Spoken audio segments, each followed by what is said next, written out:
Bhagavatam ki Jai. Srila Prabhupada ki Jai. Samaveta Bhakta Vrinda ki Jai. Nitai Gaura Premanande. Hari Hari.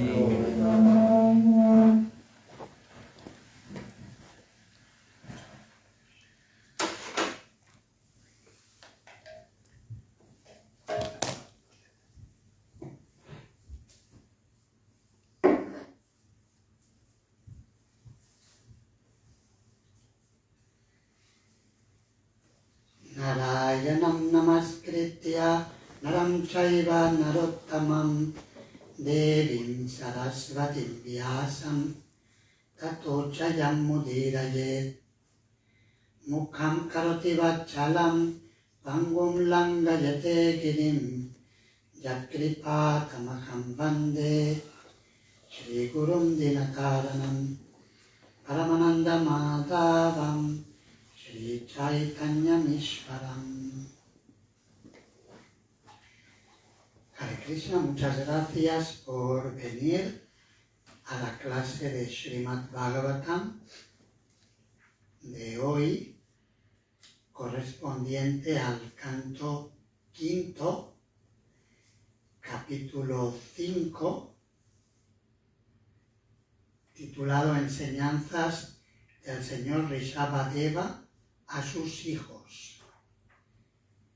Es un verso muy importante, frecuentemente citado por Srila Prabhupada, acerca del valor de la forma humana de vida. Y es parte de una sección también especialmente importante, la estamos estudiando ahora en el curso de Bhakti Vaibhava, donde estudiamos los 6 primeros cantos del Srimad Bhagavatam, y en esta sección se recomiendan 6 versos de memorización de los 27 versos que constituyen la sección de esta enseñanza, lo cual indica lo importante que es este tema. Son enseñanzas del Señor Supremo en esta encarnación del Rey Sabio, Raja Rishi, a sus hijos y a través de sus hijos a toda la humanidad, porque a fin de cuentas todos somos sus hijos, somos almas eternas que venimos de Krishna. En la Bhagavad Gita Krishna dice, Aham Bija Pradapita, yo soy el padre que aporta la simiente. Lo tenemos para cantar en la pizarra, podéis cantarlo. Rishabha Uvacha Nayam Dekho Dekha Bhajan Riloke Kashtan Kama Markate Vipujam De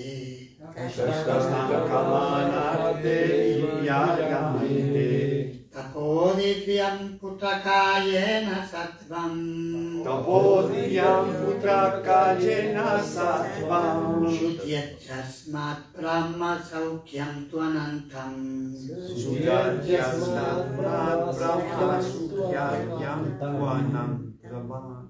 Rishabha Uvacha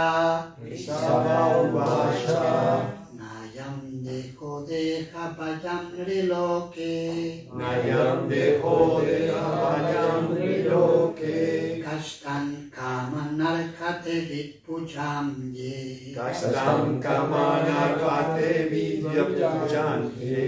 Tapodivyam Putrakayena Sattvam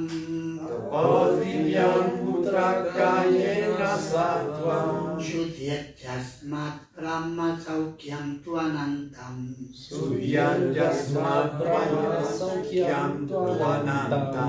Rishabha Uvacha Nayam dejo de japayam riloke. Nayam dejo de Havayam Viloke. Kastan kamanarhate vitpucham ye. Kastam Karmanantam Vivijujam. Tapodivyam putakayena sattvam. Topodivyam Putakayena Sattvam. Yutyejasmat brahma saukyam tvanantam. Sudhyatyasmat Brahma Saukyam Tvanandam. Rishabha Uvacha.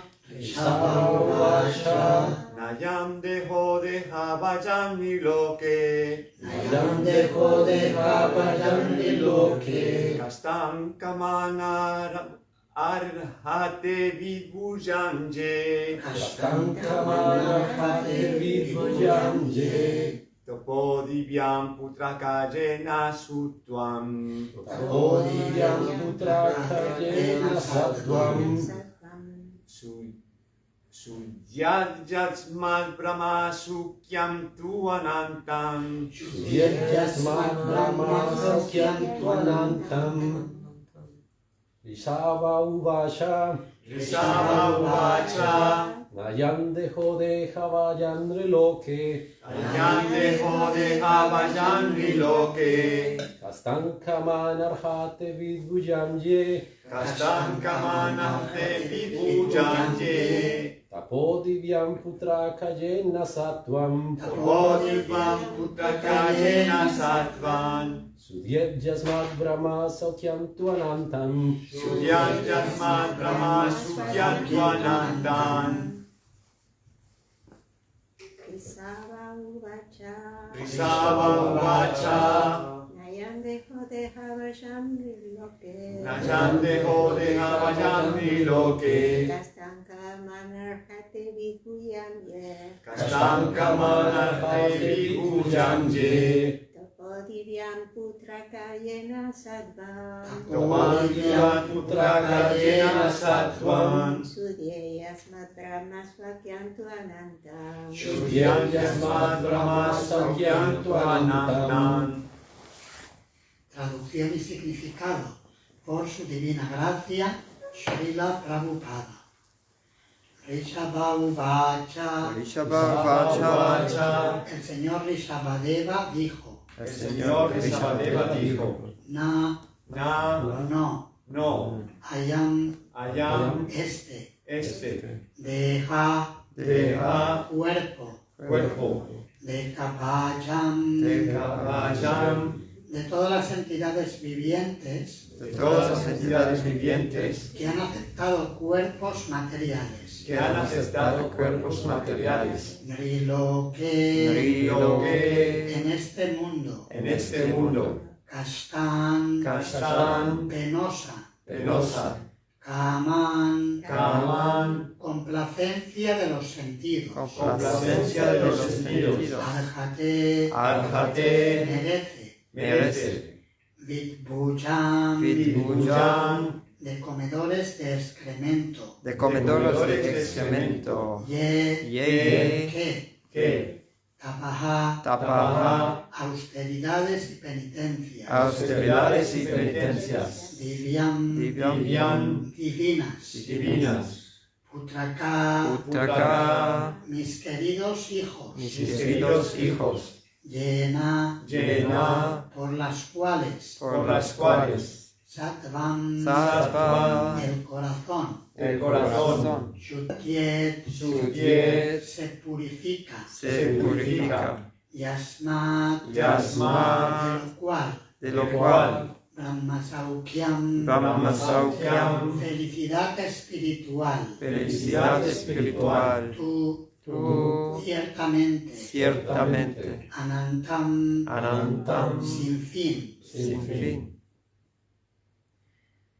El señor Rishabhadeva dijo a sus hijos: mis queridos muchachos, de todas las entidades vivientes que han aceptado cuerpos materiales en este mundo, aquella que ha recibido esta forma humana no debe trabajar arduamente día y noche, simplemente para complacer los sentidos, lo cual pueden conseguir incluso los perros y los cerdos que comen excremento. Deben ocuparse en penitencias y austeridades para alcanzar la divina posición del servicio devocional. Con esas actividades, el corazón se purifica y al llegar a esa posición se alcanza una vida eterna y bienaventurada, trascendental a la felicidad material y que continúa para siempre. Si lo queréis repetir, el señor Rishabhadeva El señor Rishabhadeva dijo a sus hijos: dijo a sus hijos, mis queridos muchachos, mis queridos muchachos, de todas las entidades vivientes de todas las entidades vivientes que han aceptado cuerpos materiales que han aceptado cuerpos materiales en este mundo, en este mundo, aquella que ha recibido aquella que ha recibido esta forma humana esta forma humana no debe trabajar arduamente no debe trabajar arduamente día y noche, día y noche, simplemente para complacer los sentidos, simplemente para complacer los sentidos, lo cual pueden conseguir lo cual pueden conseguir incluso los perros y los cerdos incluso los perros y los cerdos que comen excremento. que comen excremento. Deben ocuparse en penitencias Deben ocuparse en penitencias y austeridades y austeridades para alcanzar la divina posición para alcanzar la divina posición del servicio devocional. del servicio devocional. Con esas actividades, Con esas actividades, el corazón se purifica el corazón se purifica y al llegar a esa posición y al llegar a esa posición se alcanza una vida se alcanza una vida eterna y bienaventurada, eterna y bienaventurada, trascendental a la felicidad material trascendental a la felicidad material y que continúa para siempre. y que continúa para siempre. El significado es de tamaño mediano largo, por lo que iremos leyendo por partes y comentando. Y si tenéis preguntas las podéis formular. En este verso, el señor Rishabhadeva habla a sus hijos de la importancia de la vida humana. La palabra Deha Bhag se refiere a todo el que ha aceptado un cuerpo material. Pero la entidad viviente que ha recibido la forma humana no debe comportarse como los animales. Los perros y los cerdos disfrutan de la complacencia de los sentidos comiendo excremento. La comparación es muy gráfica, utiliza la expresión Vidpujam ye. Vidpujam quiere decir aquellos que comen las heces. Y el significado que implica esta expresión es que si tienes un cuerpo humano, no te comportes como alguien que come heces. Básicamente ese es el mensaje. No desperdicies tu vida simplemente en la complacencia de los sentidos materiales, porque ese tipo de placer o de felicidad está al alcance de animales muy sucios. Así que se nos dice, no permanezcas en la suciedad, sino que purifica tu conciencia. Shuddhyet, Shuddhyet Yasmat. Shuddha quiere decir puro, se nos dice que purifiquemos nuestros corazones. Srila Prabhupada continúa: los seres humanos soportan grandes penalidades durante todo el día. Y cuando llega la noche, tratan de disfrutar comiendo, bebiendo, entregándose a la vida sexual y durmiendo. Al mismo tiempo, también tienen que defenderse. Sin embargo, eso no es civilización humana.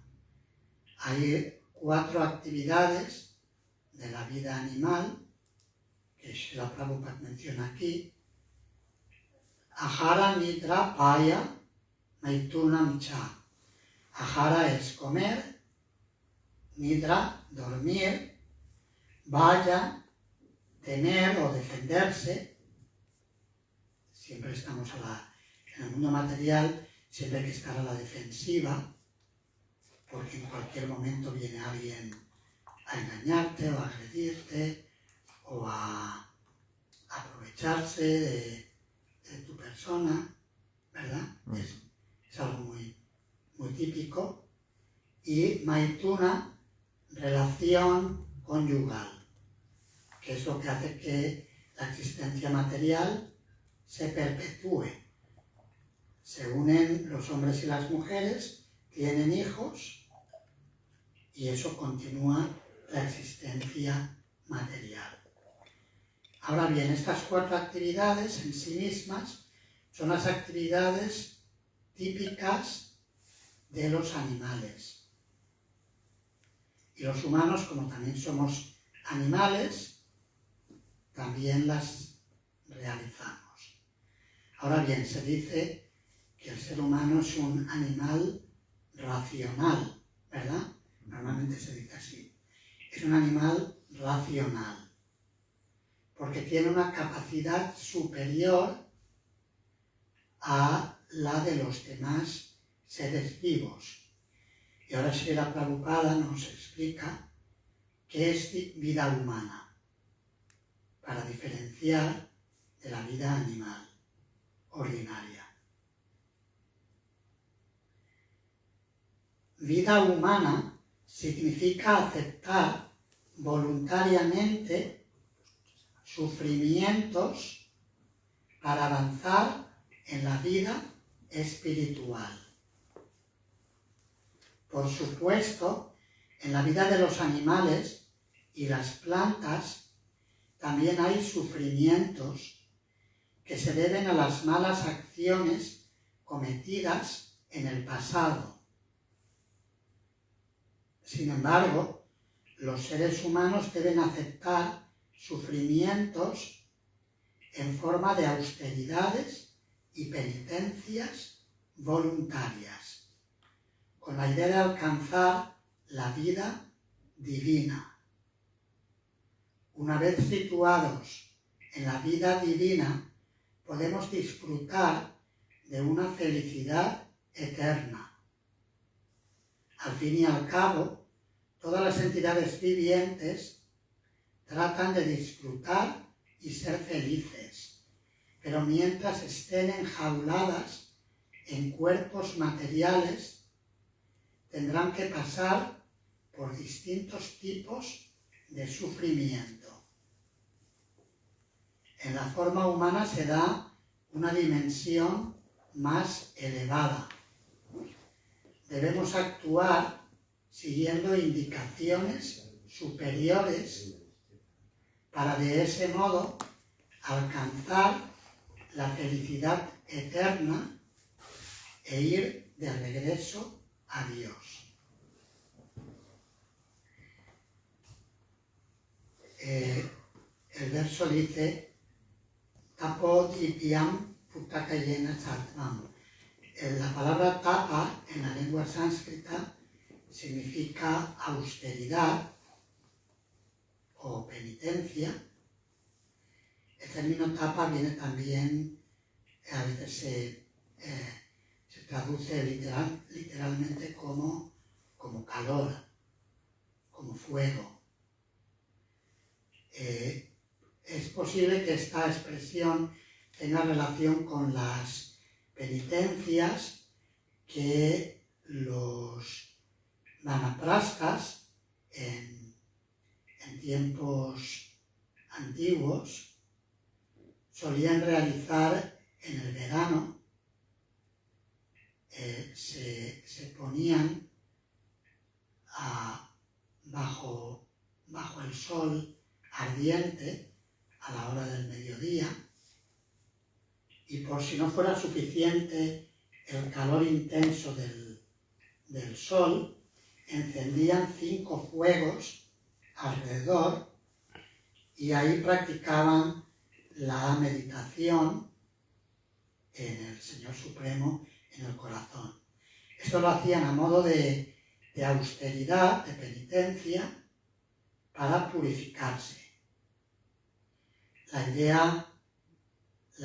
idea era desapegarse del cuerpo material, porque muchos de ellos habían estado viviendo cómodamente en la vida de familia y ahora querían cortar con esa comodidad para prepararse en la etapa final de la vida a regresar al mundo trascendental.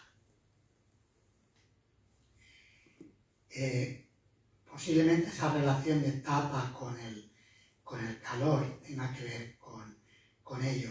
El término tapa también se traduce como sufrimiento.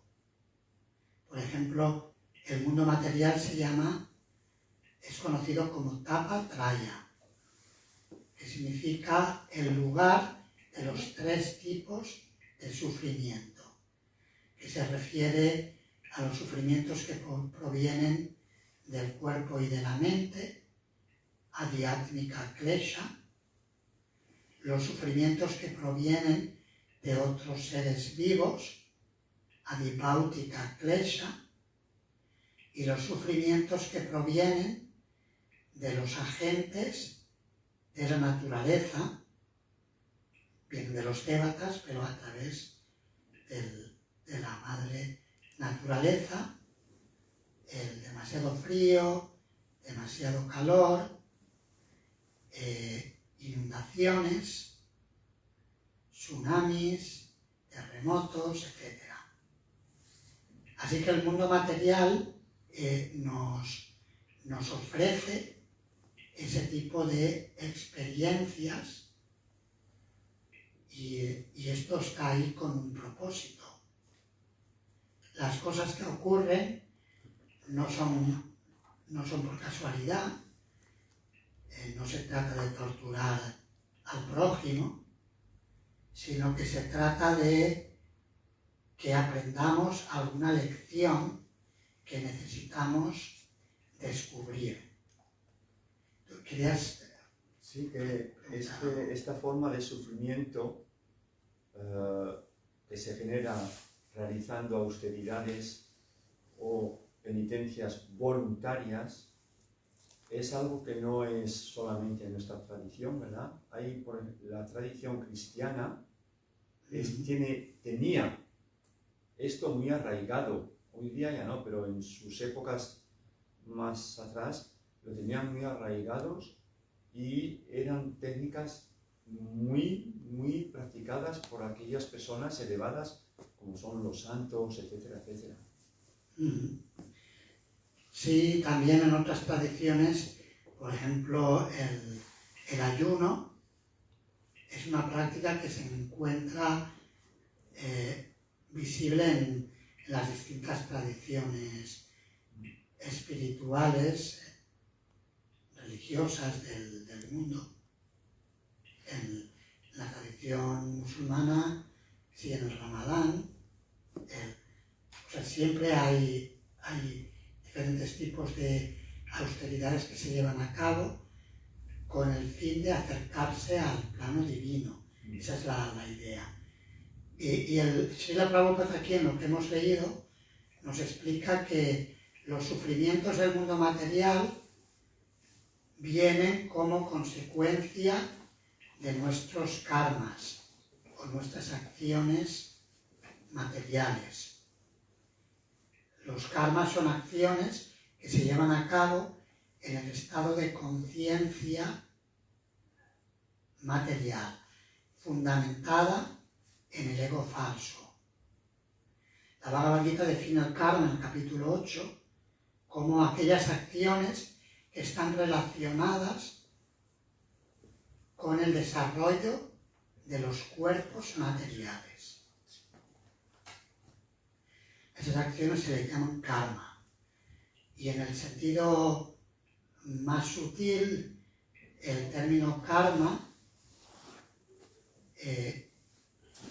se refiere al ego falso que nos hace pensar que nosotros somos los autores de las actividades en este mundo. Karma, ma quiere decir yo, kara es el verbo hacer, yo hago.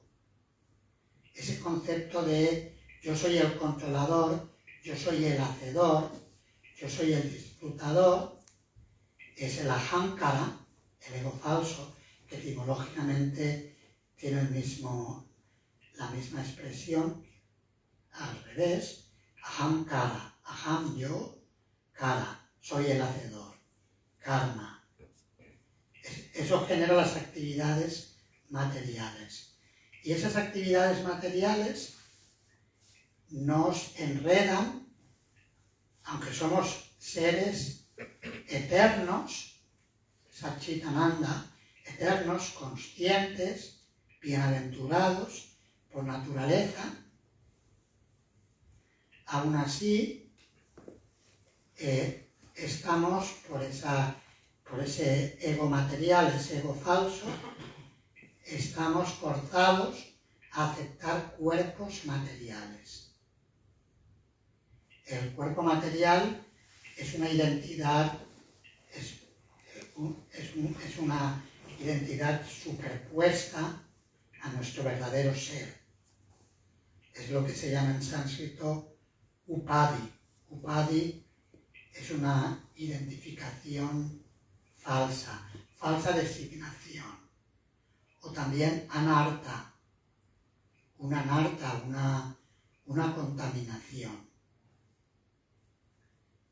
Porque en realidad, como dice el Srila Prabhupada en este párrafo, estamos viviendo en la jaula del cuerpo material.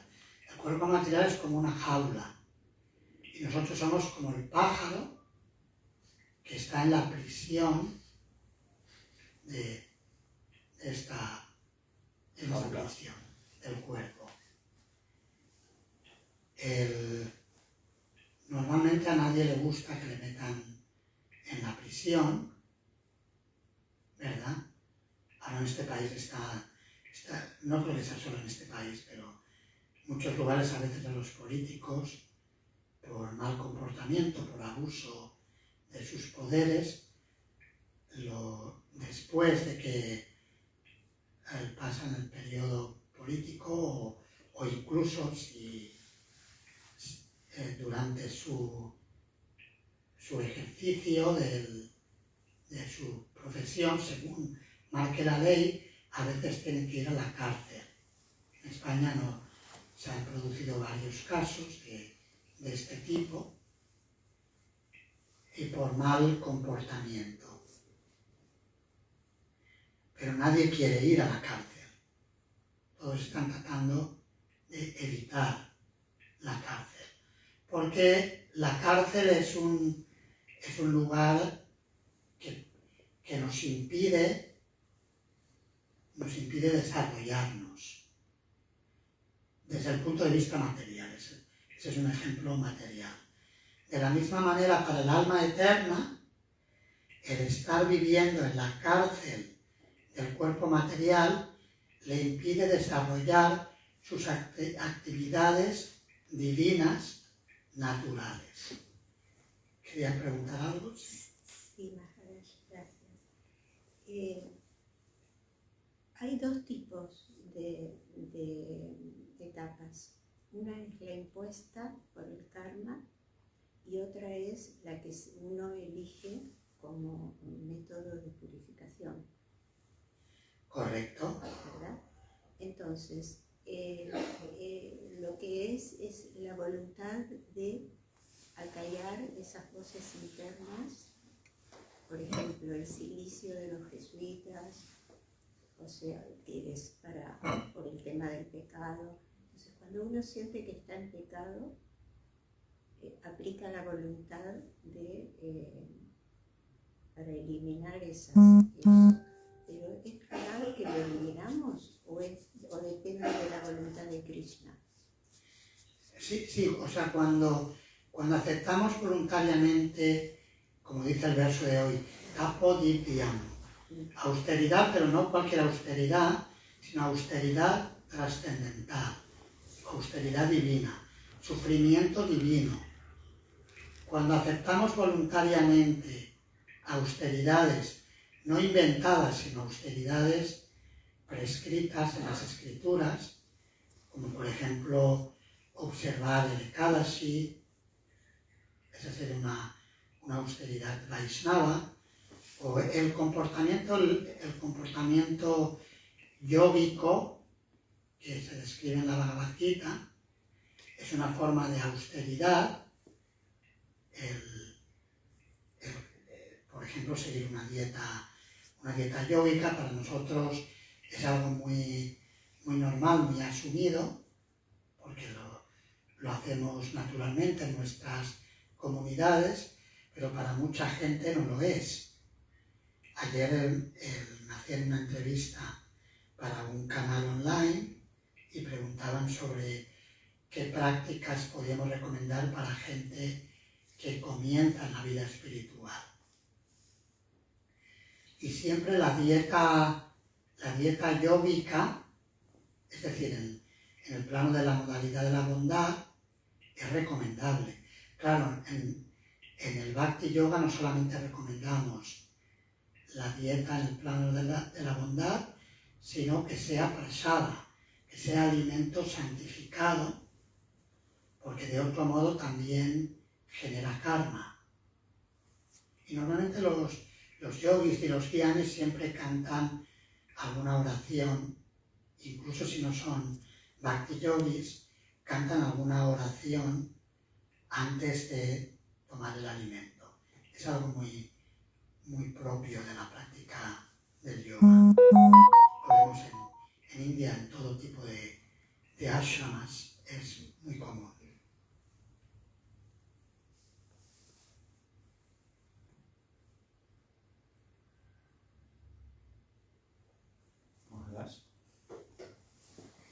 Un momentito que termine tu mensaje.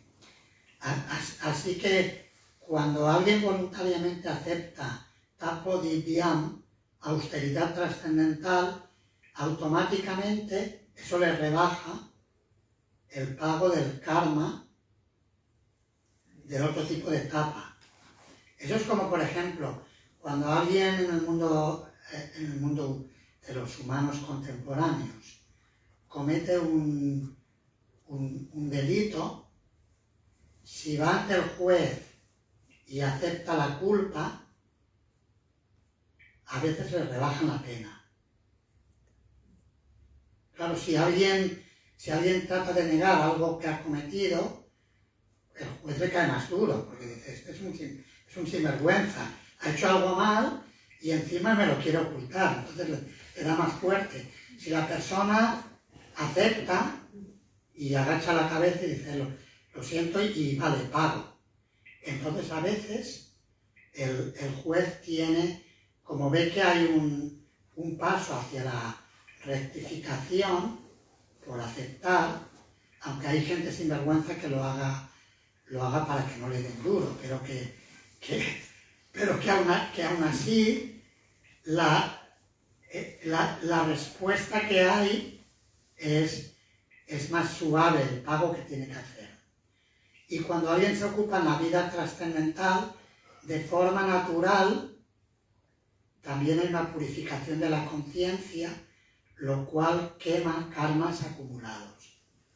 En la Bhagavad Gita, por ejemplo, en el capítulo 4, Krishna explica que el fuego del conocimiento trascendental reduce a cenizas todas las reacciones de las actividades materiales, igual que el fuego quema la leña. Yatai Damso Samito Nir. Hay un Bhagavad Gita ahí que habla lo mismo.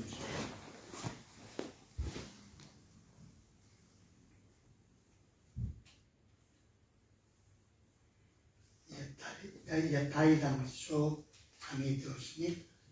Pasmasat Kurute Arjuna. Thank you.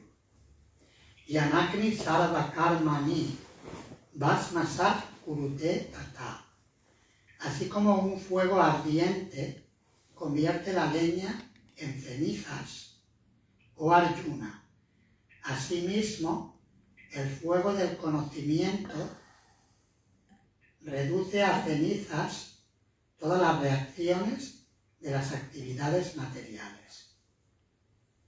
Es decir, que el tapo divyam, la austeridad trascendental, o Prabhupada utiliza aquí la palabra sufrimiento, el sufrimiento voluntario para una causa superior, o como una ofrenda a Dios, siempre no un sufrimiento inventado, sino un sufrimiento autorizado en las escrituras, porque en el Gita también se rechaza cierto tipo de austeridades que torturan el cuerpo.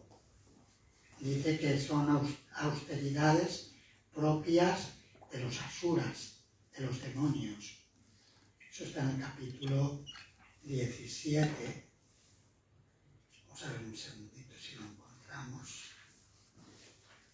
O sea que este tema del silicio sería asúrico. ¿Perdón? Este tema del silicio sería asúrico, porque es una imposición.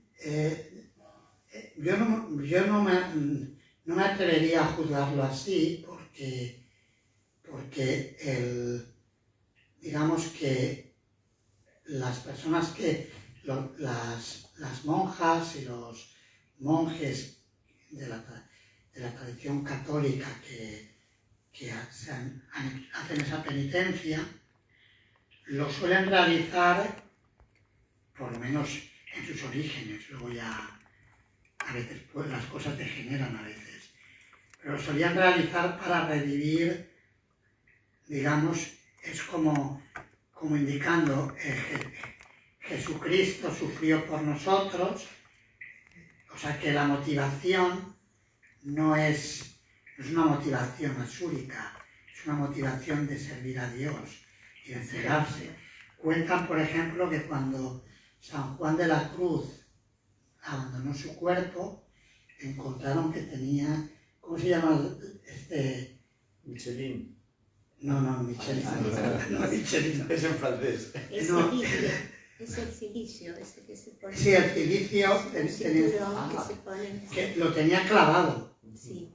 O sea, que lo tenía clavado en el cuerpo. Como bolas. Sí, lo tenía clavado, se ve que practicaba esa penitencia y vivía. Y yo no creo que lo hiciera por necedad, que lo hacía por complacer a Dios dentro de la instrucción religiosa que había recibido en su comunidad.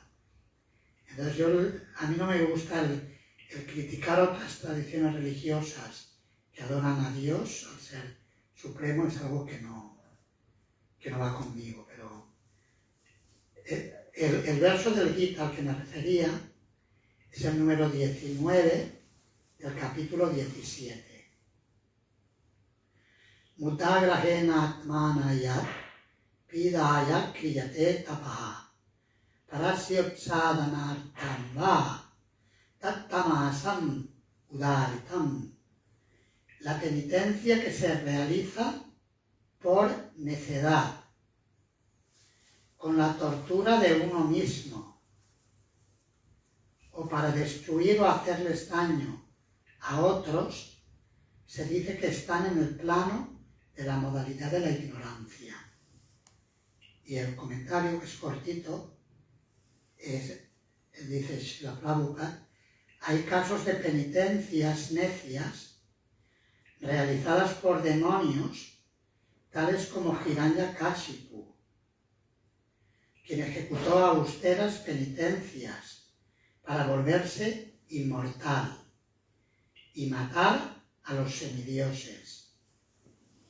Él le oró a Brahma pidiendo esas cosas, pero en fin de cuentas fue matado por la Suprema Personalidad de Dios.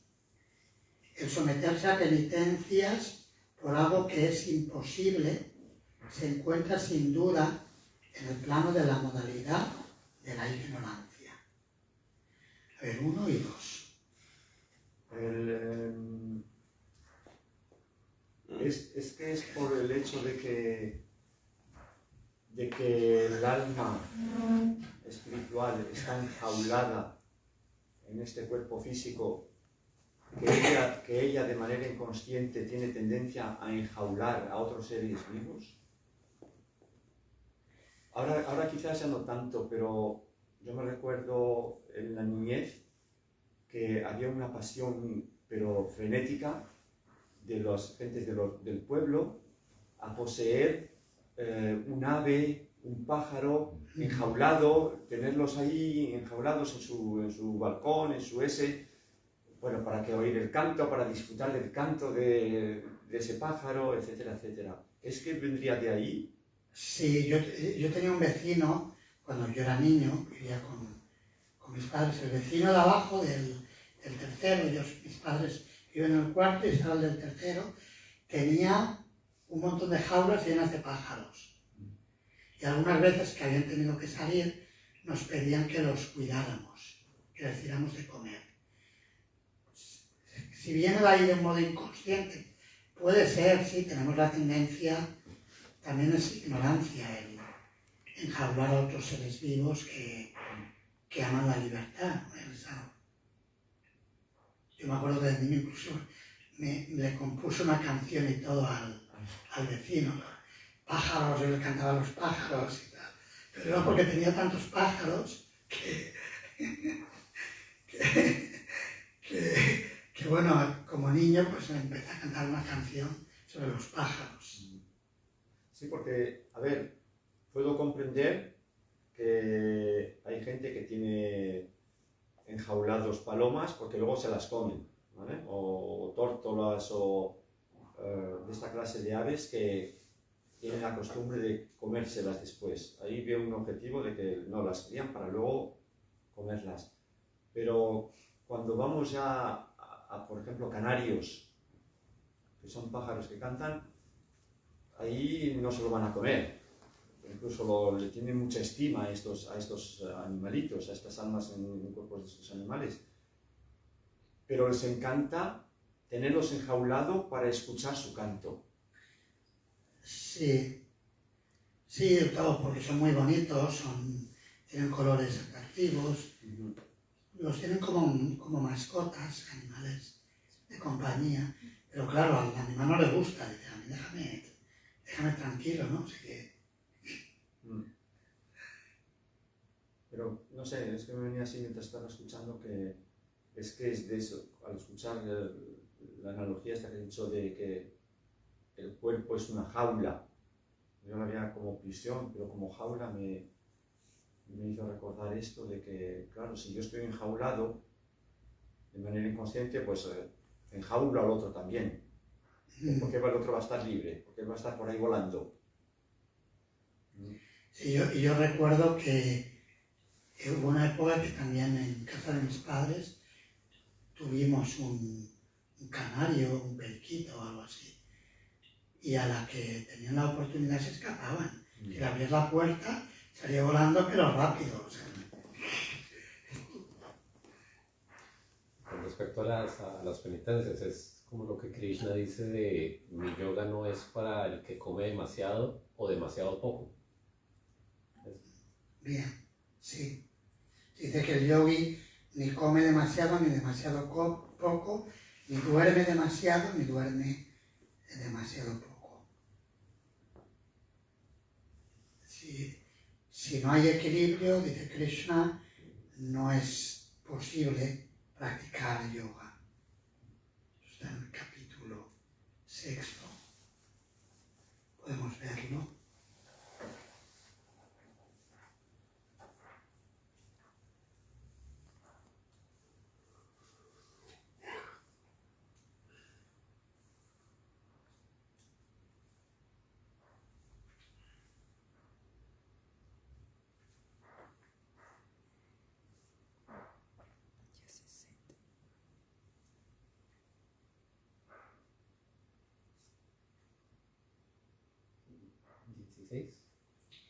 ¿16? 16, sí. Natyashnatas tu yogosti, natei kantam anashnataha, nachatis vapna shilasya, chagrato naiva charjuna. No hay ninguna posibilidad de convertirse en yogi o arjuna si se come demasiado o se come muy poco, ni si se duerme demasiado o no se duerme lo suficiente. Y el verso siguiente, yuktahara viharasya, yukta chestasya karmasu, yuktas vapna vabodasya, yogo bhavati dukkha. Aquel que es regulado en sus hábitos de comer, dormir, recrearse y trabajar, puede mitigar todos los sufrimientos materiales mediante la práctica del sistema de yoga. Vamos a la segunda parte del significado.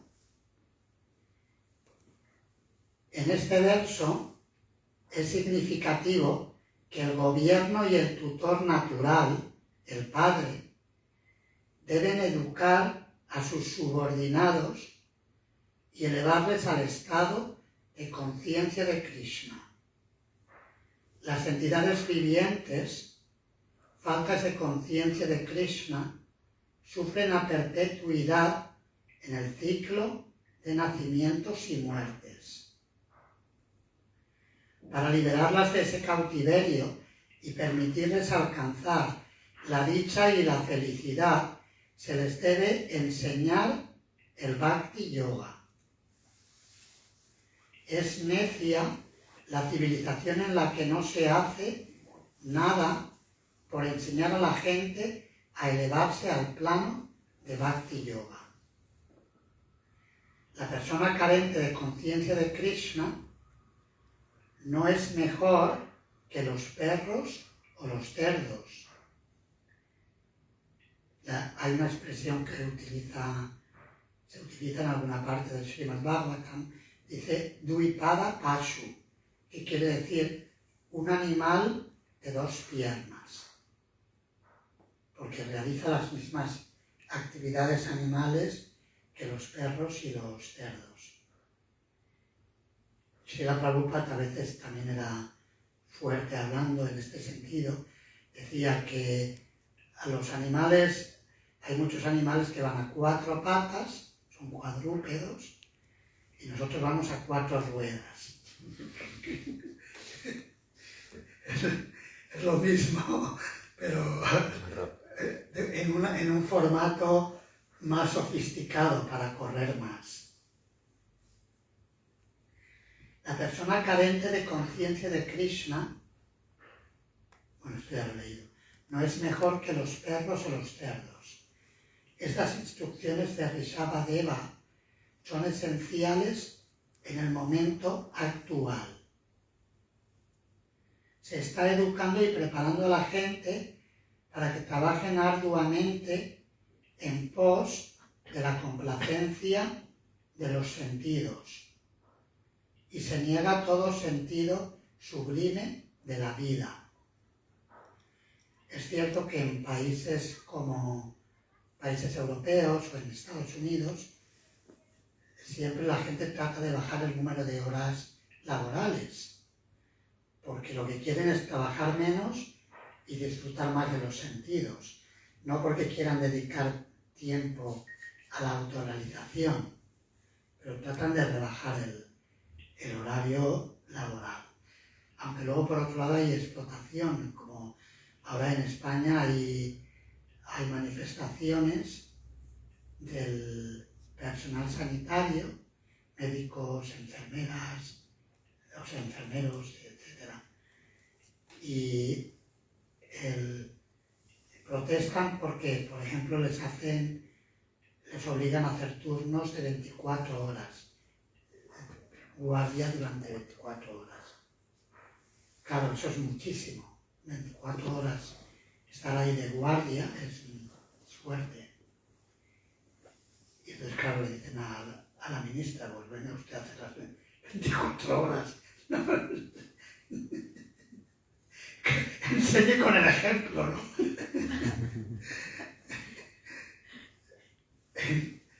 Entonces, bueno, Prabhupada estaba aquí de trabajar arduamente. Pero luego también hay países, también por el gran nivel de explotación que hay. Hace poco hicieron una conferencia internacional en la cual se habló del tema de la pobreza y examinaban cómo había una minoría, una gran minoría que poseía un porcentaje altísimo de los recursos del planeta, lo cual hace que hayan, digamos, simplemente es no repartir las cosas de un modo justo y razonable.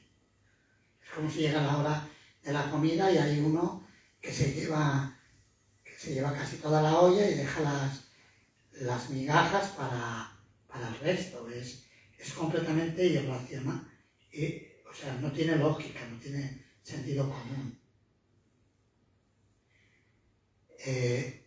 Entonces, bueno, esto obliga a la gente a sufrir y a veces a trabajar muy duro para conseguir las necesidades básicas, mientras que otros, a costa del sufrimiento de los demás, están aprovechándose y disfrutando de los sentidos de una forma brutal, o sea, que luego además tampoco es que les dé más felicidad, porque el rico puede digerir una cantidad de comida y el pobre lo mismo, no es que por ser rico ya digiero más.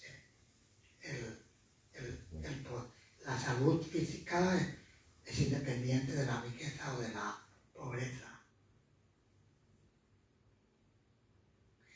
Y ahora Srila Prabhupada da ejemplos del contexto contemporáneo.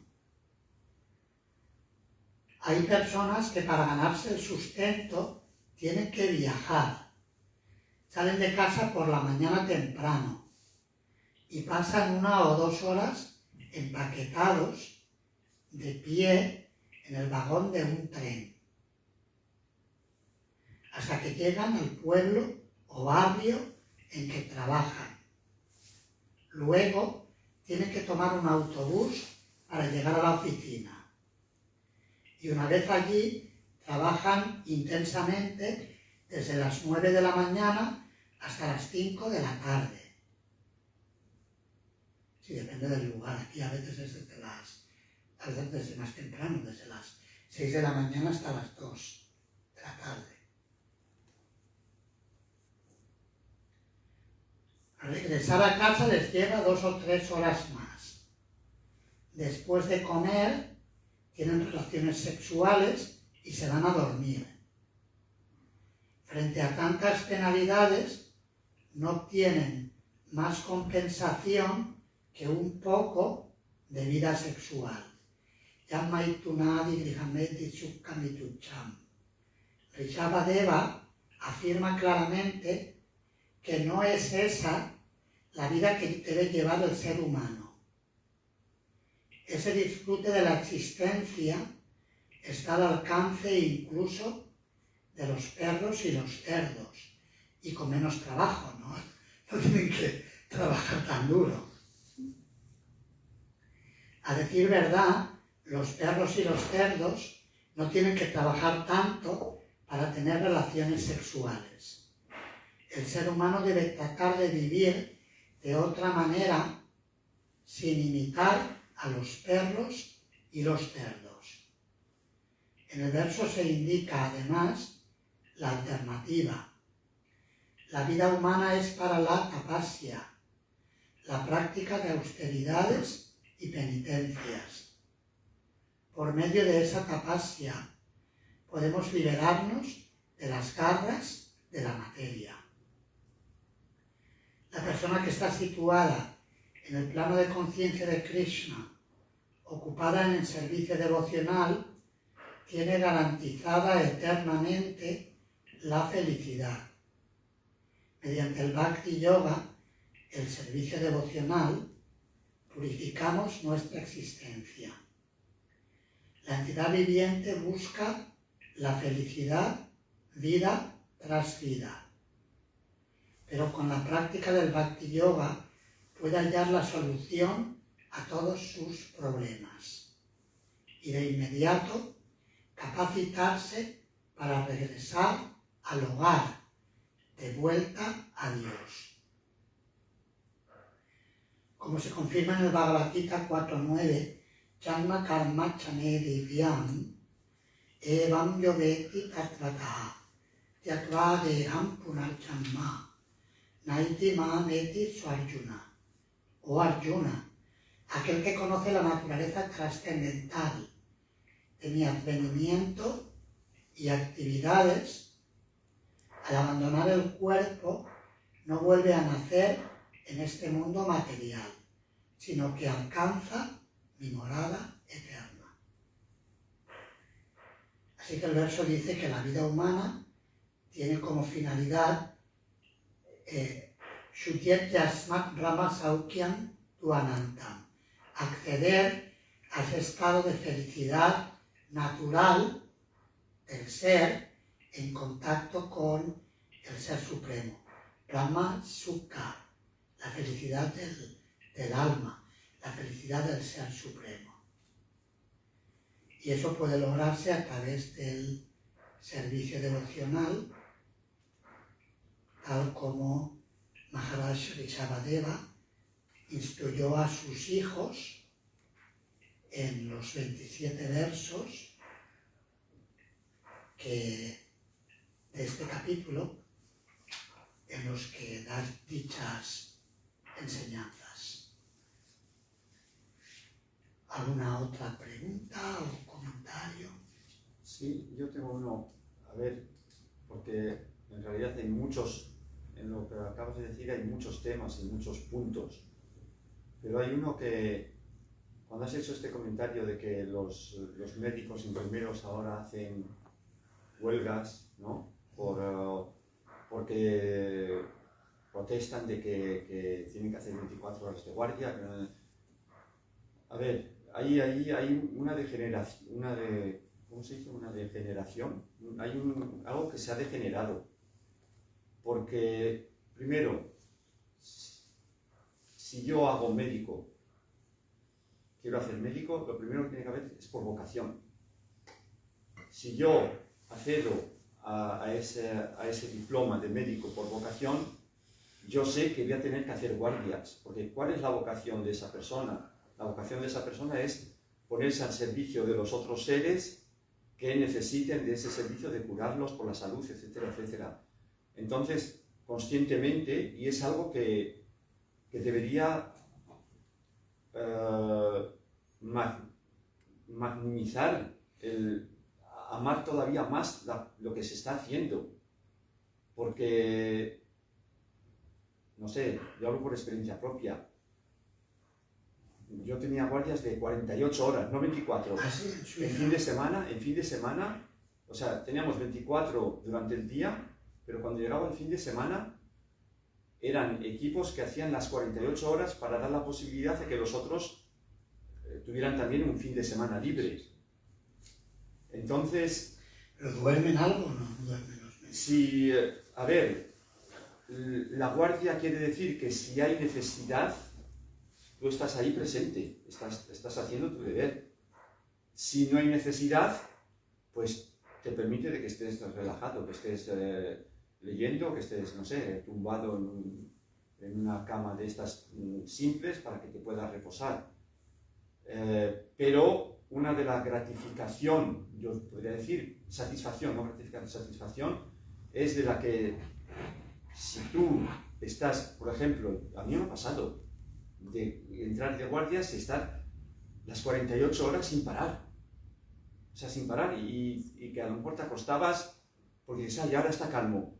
Y a las 3 de la mañana te vas y te acuestas y justo cuando te quedas dormido 15 minutos o 5 minutos después, suena otra vez la alarma porque hay una cesárea que llega y ahí tienes que salir. O sea, pero cuando yo iba a casa, súper cansado, pero estaba súper bien internamente, porque sabía que lo que había hecho había sido, pues eso, no es ego, sino satisfacción de haber cumplido con mi deber y que cumpliendo ese deber, pues unas personas se habían beneficiado, ¿verdad? Sí, la satisfacción del servicio, ¿no? Sí, Exactamente. Por eso digo que hoy día eso está un poco degenerado, porque más bien hoy día lo que se pretende es de hacer una diplomación, ¿no? Obtener un diploma de ese título por prestigio.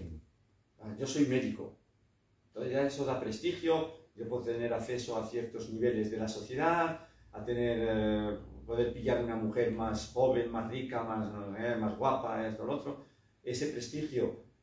Y el otro es que cada vez el ser humano quiere obtener más satisfacción de los sentidos, cada vez con menos esfuerzos. O sea que hay algo ahí que no va, porque vale, tú quieres satisfacerte tus sentidos, paga el precio y así sabrás lo que quiere decir, ¿verdad? Sin embargo, si a mí me dan todo para que yo pueda satisfacer mis sentidos, ya está perdiendo un poco lo que podíamos sacar como enseñanza, que decir, no, espera, si tú quieres gozar, pues tienes que pagar el precio, ¿verdad? Ahora la tendencia es esa. Correcto, sí, es correcto lo que dices. ¿Verdad? Sí, porque en Kali Yuga la gente, el ser perezoso es una tendencia típica de Kali Yuga. Rayeno el Payusar Sabia, Kalausmin Yuge Janaha, Manda Sumanda Mattayo, Manda Bhakya y Upadruta. Que en la era de Kali los seres humanos adolecemos de múltiples defectos y uno de ellos es manda, que quiere decir perezoso.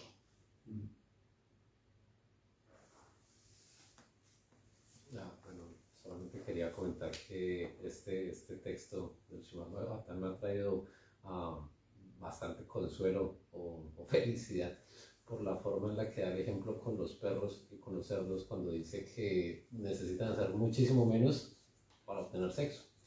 Porque a veces cuando, digamos, comento ciertas cosas trascendentales con ciertas personas, amigos o algo así, me dicen como, bueno, cálmese, ya se puso demasiado filosófico, trascendental, cálmese, bájese de ese nivel y beba, coma, baile y tenga sexo.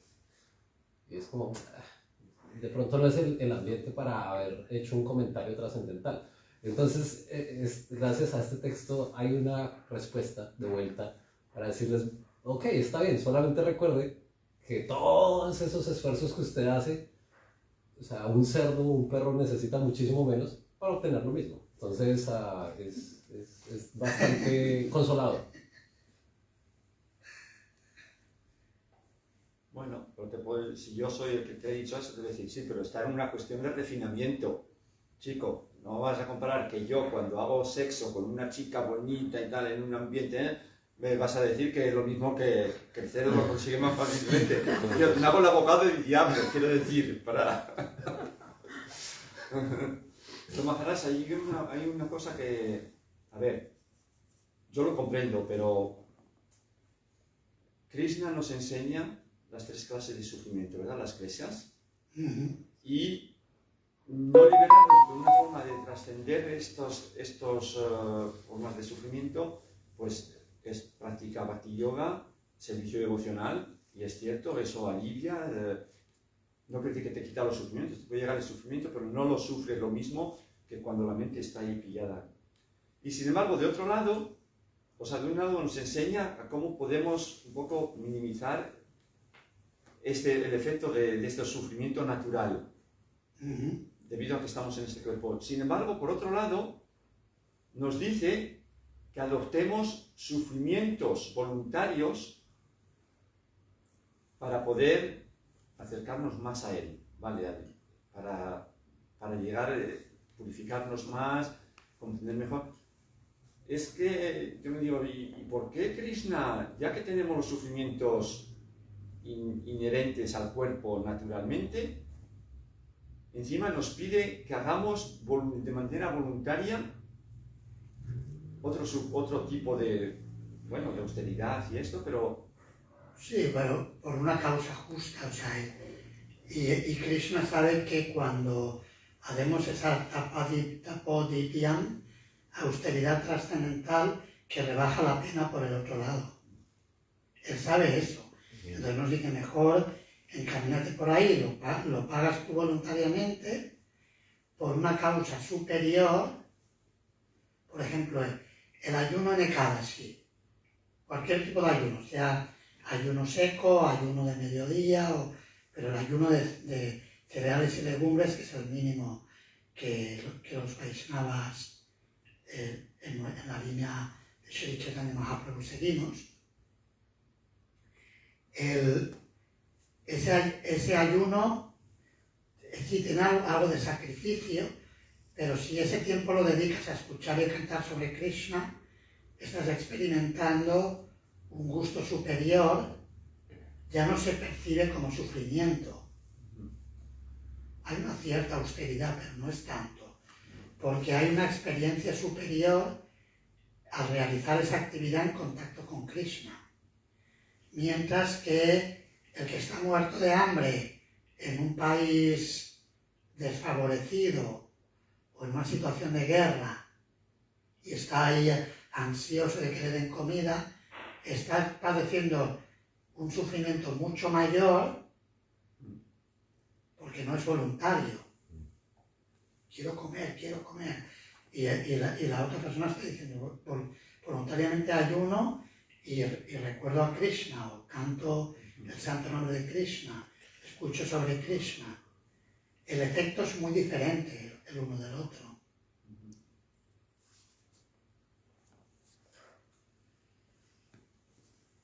¿Alguna otra pregunta? Alexander, ¿tienes preguntas? Sí, un momento. Sí, cuando empiece, espera que saca la lista. Ahora empieza ahora. ¿Есть вопрос? Sí, Sí. Un momento.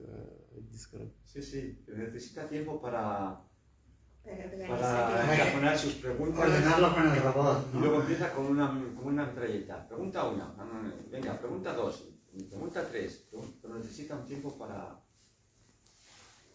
preparárselas.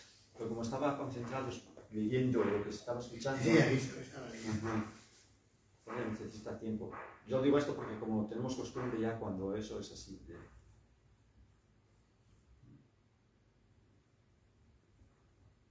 Mientras tanto, alguien de otro puede... ¿Alguna otra pregunta?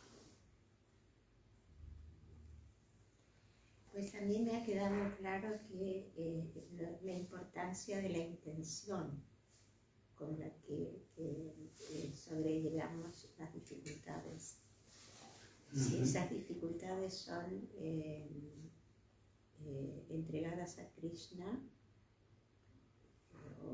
o vienen de parte de Krishna para nuestra evolución, terminará dándonos satisfacción.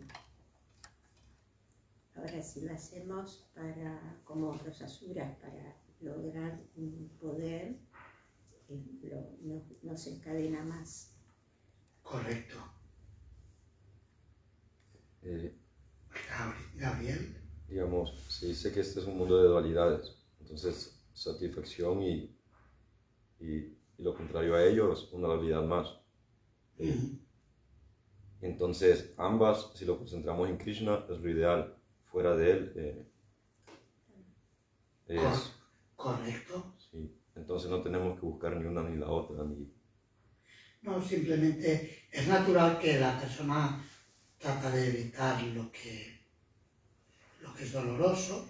Eso es algo natural, porque la naturaleza del alma es Ananda Mayo Vyasa, buscar Ananda, buscar la felicidad.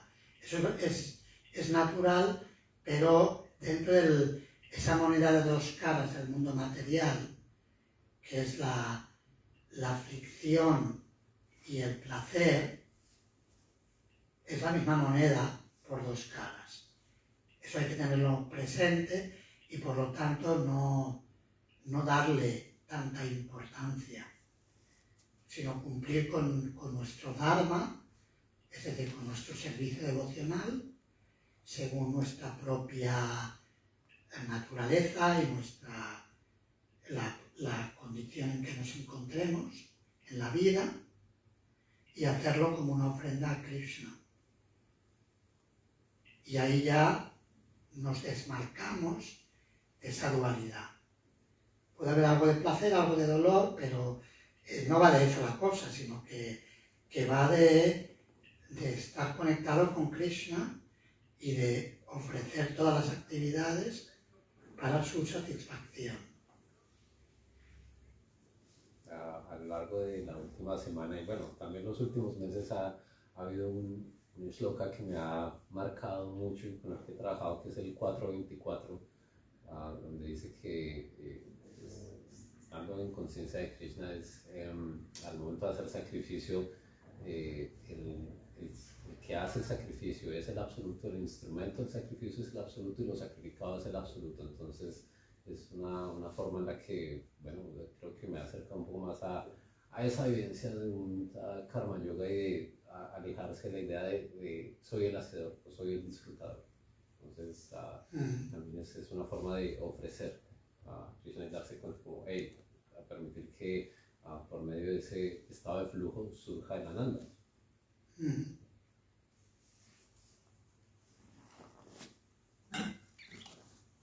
Sí.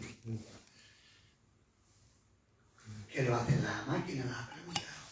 No, es que está buscando los textos que él, lo que has dicho, hablar cosas que le han hecho y entonces lo busca para formular la pregunta. Entonces, de los textos que le han tocado. Sí. Aquí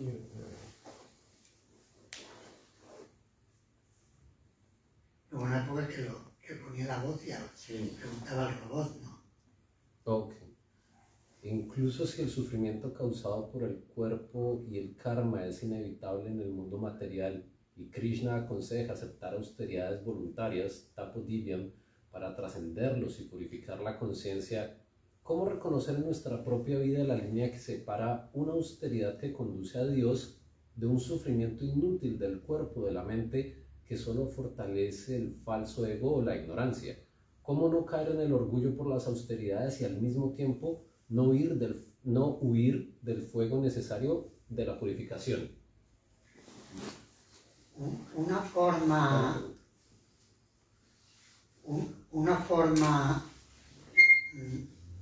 digamos,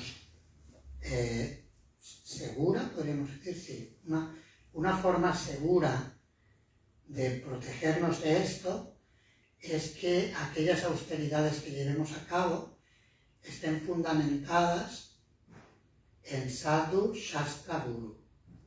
Sri Narottam Das Thakur, un gran acharya en la línea discipular de Sri Chaitanya, ha cantado Sadhu Shastra Guru Vakya Hridaye Koriye Aikya, que significa que hagamos de las instrucciones de las personas santas, de los maestros espirituales y de las escrituras, llevémoslas a nuestros corazones.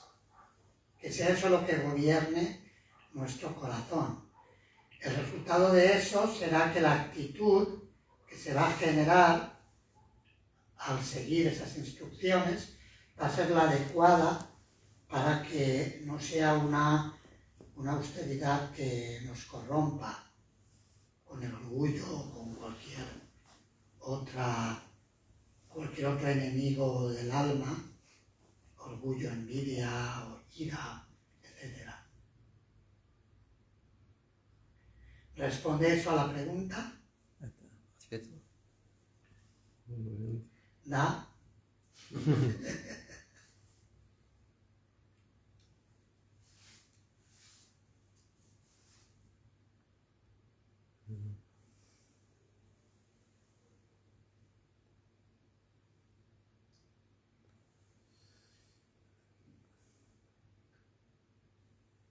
¿Alguna otra pregunta?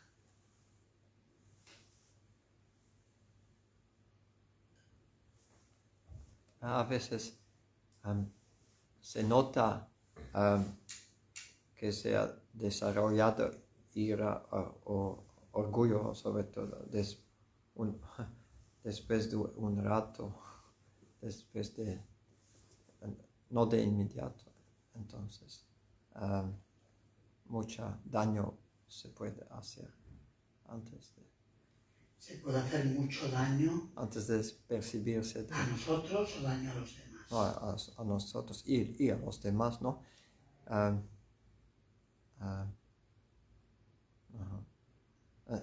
Sí, por eso dice, Dios los crea y ellos se juntan. Que el mundo material, claro, digamos que estamos conectados, porque si alguien tiene una práctica y una conciencia puras, no le va a afectar el daño que puedan hacer otros. ¿Me explico? O sea, no lo afecta. Es como el ejemplo que dábamos antes de la cárcel. A veces ha habido devotos como Sanatana Goswami que lo encarcelaron, o diferentes devotos que han sido puestos en situaciones difíciles, pero no han sido afectados por ello. O por ejemplo, en la época en la que la Unión Soviética perseguía a los devotos, en varios países que en aquella época más asociados con Rusia que ahora, por ejemplo en Armenia, algunos devotos los metieron en la cárcel y había devotos que en la cárcel así han dado testimonio de que cantaron mejor yapa que en ningún otro lugar, porque tomaron refugio en Krishna y no les afectó esa situación. Evidentemente no es que les encantara estar allí, pero tenían la facultad de trascender esa vicisitud tan grande. Entonces por eso digo, Dios los crea y ellos se juntan. O sea, alguien que tiene orgullo, yo recuerdo una vez que un devoto cuyo maestro espiritual había tirado la toalla, y yo, bueno, le pregunté un poco cómo se sentía y tal, y me hizo un comentario que me hizo reflexionar, porque dijo, sí, dice, lo que me tengo que preguntar, no echarle la culpa a él, al gurú que tiró la toalla, sino por qué yo lo acepté a él como gurú. O sea, yo tengo que tomar mi parte de responsabilidad. No decir a él ahora me ha hecho daño y yo porque lo acepté. ¿Me explico? O sea, ¿qué he hecho yo para meterme en una situación así? Es verdad que en el mundo material, como muchas cosas no las vemos, porque al estar metidos en la jaula, solamente vemos lo que nos permite la jaula, no vemos el por qué teníamos unos karmas que hicimos en vidas previas que nos ha llevado a nacer y a experimentar ciertas condiciones difíciles. Pero podemos ver esto a través de las escrituras, de que cuando estamos metidos en una situación problemática es porque nosotros hicimos algo que nos llevó a esa situación. Y en ese sentido es recomendable el asumir la responsabilidad de que, bueno, habré hecho algo. No es que he sido un santo y ahora al santito ahora le dan, no al santito. Le dan pues porque a lo mejor no era tan santito. O ahora queremos ser santitos, pero traemos una buena factura que pagar de antes. ¿Algo más, Alexander? No. No. Sí, voy a... ¿Está bien? Bien, gracias. Bueno, terminamos aquí, ya mañana ¿qué plan tenemos? ¿Tenemos Bhagavatam también? No. No, porque es un programa largo luego, ¿no? Ahí. Bueno, para nosotros aquí, pero será más pronto. Tenemos que ajustar las horas. Porque el programa aquí empieza a las 12. Nosotros, Vale, lo que habrá que hacerlo más temprano, porque si Por eso digo, o sea que habrá que ajustar el ese porque es diferente. Porque mañana el desayuno habíamos pensado, hablando entre nosotros con Damas a mí, que hacerlo a las 11, 10:30, 11, porque luego ya no va a haber hasta el prasada de las 6. O sea que no va a haber prasada a mediodía.